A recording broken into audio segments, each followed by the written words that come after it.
चीन को air force chief RKS Bhadauria ने करारा जवाब दिया है। एलएसी पर अगर चीन आक्रामक हुआ तो भारत भी होगा, ये कहा है आरकेएस भदौरिया ने। एलएसी पर भारतीय सेना हर वक्त हर चुनौती का सामना करने के लिए तैयार है। 8 राफेल फाइटर जेट्स पहले ही भारत आ चुके हैं। 3 राफेल इसी महीने के आखिर तक पहुंच जाएंगे हिंदुस्तान। एलएसी पे भारत और चीन के बीच में अभी चूंकि विंटर्स हैं, लेकिन उसके बाद बताया जा रहा है कि चाइना जो है वो अग्रेसिव हो सकता है। तो ऐसे में इंडियन एयरफोर्स की तैयारी इस वक्त कैसी है? क्या अभी भी कंटिन्यू फ्लाइंग हो रही है उन सब इलाके में, खासतौर पर रफाल फ्लाई कर रहे हैं उस तरफ? सब तैयारी चल रही है। अगर वो अग्रेसिव हो सकते हैं तो हम भी होंगे, हमारी तैयारी पूरी है।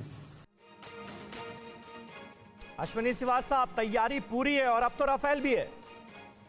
देखो समीर, इसमें कोई शक नहीं, भारत की पूरी तैयारी है। भारत 2 फ्रंट वॉर लड़ने के लिए तैयार है और भारत को पता है कि अभी नॉन कैंपेन सीजन है अप्रैल के एंड तक, और कहीं ना कहीं चीन तैयारी कर रहा है और पाकिस्तान चीन का पिट्ठू है। मगर भारत ने पूरी तैयारी कर ली है। जो वायु शक्ति की बात करें, जो कि एयर मार्शल भदौरिया बता रहे थे, उसमें बहुत ही इजाफा हुआ है। जब से रफेल आए हैं, अभी 11 रफेल हो जाएंगे, क्योंकि हमारे पास सुखोई 30 MKI, मिराज 2000, MiG-29, जगूर और उसके बाद अपाचे अटैक, उसके साथ अभी रफेल आ गए। तो भारत की वायु शक्ति के अंदर इतनी ताकत है कि वो चीन को बहुत ज्यादा नुकसान देगी, क्योंकि 2-3 बातें बड़ी स्टैंड आउट करती हैं। एक तो जो हमारी एयरफील्ड है वो लोअर हाइट्स में पेलोड हम ज्यादा कैरी कर सकते हैं, और दूसरा ये बात है कि जिस प्रकार से ये रफेल के अंदर मिटोर मिसाइल, स्कैल्प और माइका मिसाइल और हैमर मिसाइल है, वो एक बड़ा कारगर सिद्ध होगा। और एक बात बड़ी इंपॉर्टेंट है समीर, ये चीज ध्यान देनी पड़ेगी कि भारत को पता है कि चीन तैयारी कर रहा है, तो मगर भारत बिल्कुल तैयार है। और भारत ने अभी इंफ्रास्ट्रक्चर डेवलप करना स्टार्ट कर दिया लास्ट 5-6 साल से।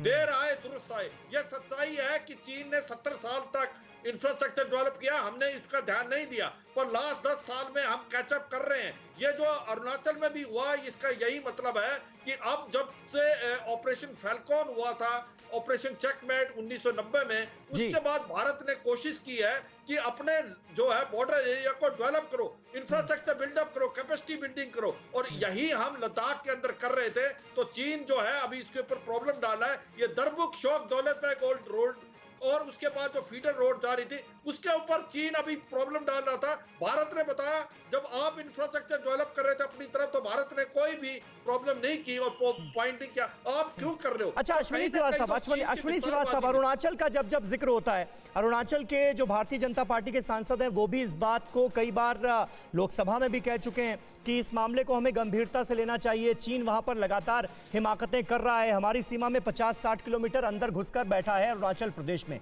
ये स्थिति जो है ये कितने सालों में सामने आई? इसको लेकर लोगों के मन में बड़े सवाल हैं, आप कुछ क्लियर कर सकते हैं?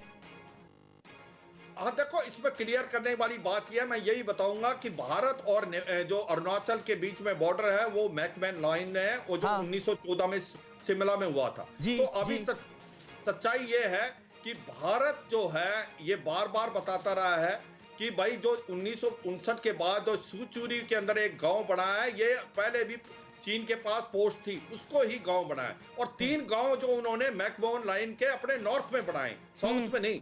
मगर वो अपनी तरफ बहुत ज्यादा डेवलप कर रहा है। पॉइंट ये है, अगर वो डेवलप करेगा तो कल न कल हमारे को खतरा है अरुणाचल में, और ये तवांग एरिया में भी कर रहा है। मगर भारत इसके लिए तैयार है, भारत को पता है, और ये एक हमारे लिए वार्निंग है, और हम इसके लिए बिल्कुल अपना इंफ्रास्ट्रक्चर और कैपेसिटी बिल्डिंग बना रहे हैं। अगर आप देखें अरुणाचल से लेकर लद्दाख तक वो हम सारी जगह तैयारी कर रहे हैं, मगर चीन, ये सच्चाई है कि बहुत जोरों से पूरा अरुणाचल से और लद्दाख तक अपना इंफ्रास्ट्रक्चर और कैपेसिटी बिल्डिंग बढ़ा रहा है। सही बात है, बिल्कुल सही बात है। विस्तारवादी चीन पूरी दुनिया के सामने उसका चेहरा बेपर्दा हो चुका है, उसके बावजूद भी मानने के लिए तैयार नहीं। तनाव के बीच ताइवानी सीमा में फिर घुसे हैं 8 चीनी बॉम्बर। देखिए, अभी हमने विस्तारवाद का ही जिक्र किया चीन का, और एक और अहम खबर ताइवान से जुड़ी। ताइवान का मिसाइल एक्शन देखकर वापस अपनी सीमा में भागे हैं चीन के लड़ाकू विमान। चीन ने 4 H-6K और 4 J-16 बॉम्बर्स को ताइवान की सीमा में उड़ाया। चीनी हिमाकत से अलर्ट पर ताइवान नजर आ रहा है, मिसाइलों को मॉनिटरिंग पर लगाया गया है। जिसके बाद चीन के ये लड़ाकू विमान बैरंग वापस लौट गए।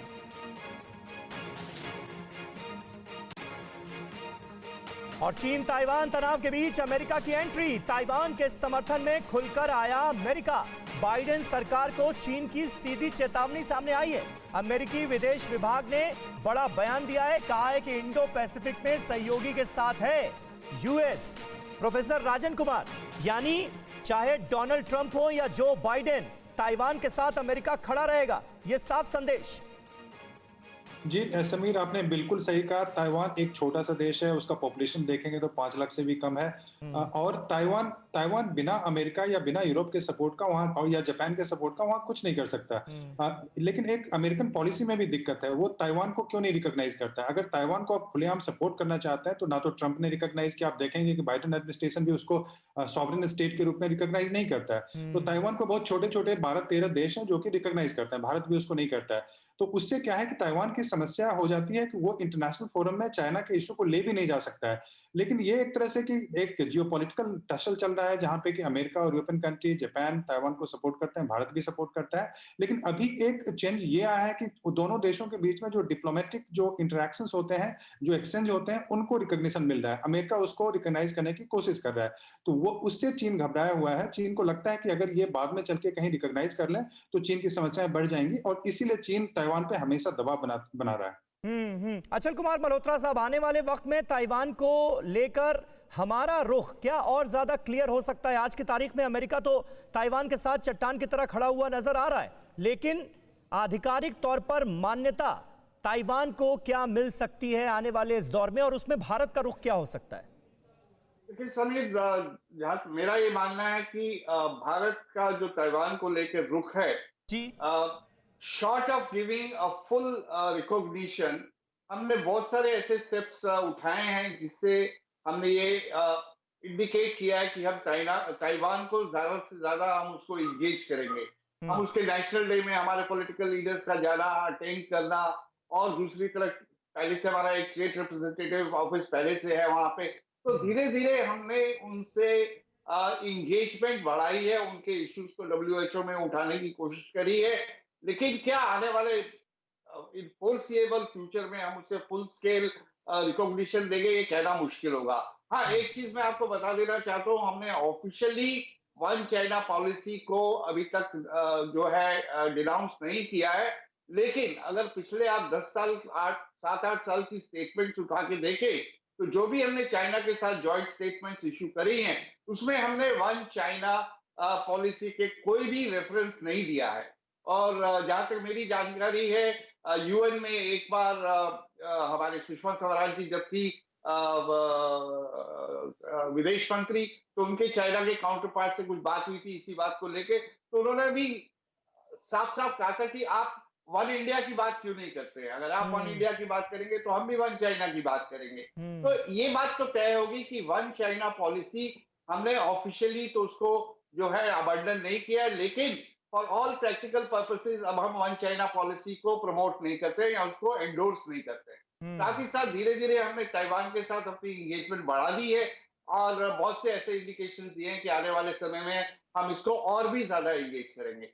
लेकिन ये क्या ट्रांसलेट होगा आने वाले 6 महीने में, 2 साल में, 5 साल में, क्या हम उसको इंडिपेंडेंट एक कंट्री रिकॉग्नाइज करेंगे, ये मुश्किल लग रहा है, क्योंकि इससे फिर हमारे चाइना के बिल्कुल ये फिलहाल मुश्किल लग रहा है। ये तो हुई ताइवान की बात, लेकिन आज भारत और चीन के बीच जो वार्ता हो रही है, हमें ये याद रखना चाहिए कि रक्षा मंत्री राजनाथ सिंह ने बहुत सख्त लहजे में चीन को कहा था कि चीन जब तक अपने सैनिकों को टकराव वाले क्षेत्र से नहीं हटाता, तब तक भारतीय सेना सीमा से नहीं हटेगी। ये क्लियर किया जा चुका है, और आज कोर कमांडर लेवल की बातचीत हो रही है। उससे क्या निकल कर आता है, इस पर रहेगी हमारी नजर।